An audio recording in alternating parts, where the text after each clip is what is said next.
আসসালামু আলাইকুম। মুরগির মাংস রান্না করব আজকে। কেমন আছেন আপনারা? আমার সঙ্গেই থাকুন। মুরগির মাংস লবণ দিছি, এখন হলুদ দিলাম, দিয়ে গুঁড়ো মরিচ দিলাম, দিয়ে মাখিয়ে নিব।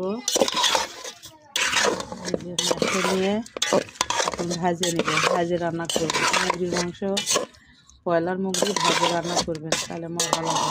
ব্রয়লার মুরগি রান্না করছেন না কি রান্না করছেন, সঙ্গে থাকুন। তেল ঢেলে দিলাম, মুরগির মাংস ভেজে নেব।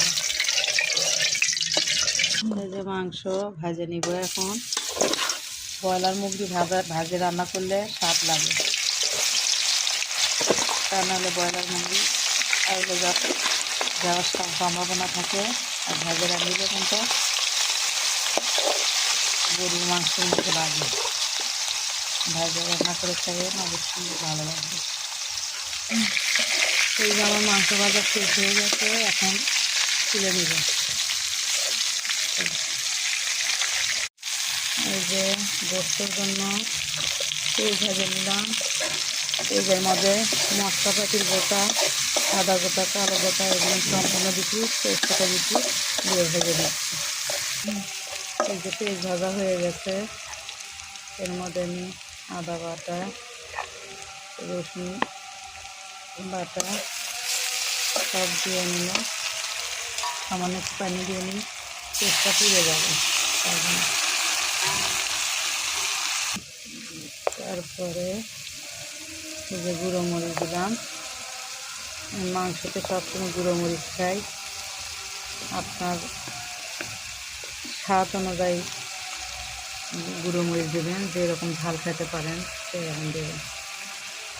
হলুদ দিয়ে দিলাম।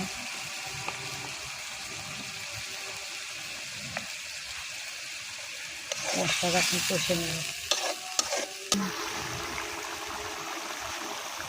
আমার মশলা কষানো হয়ে গেছে, এখন আমি মুরগির মাংস ঢেলে দিব।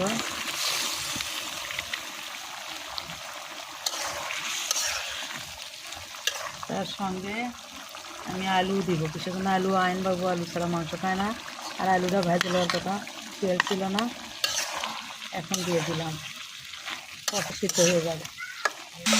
এই যে আমার মাংস কষানো হয়ে গেছে, এখন আমি পানি দিব।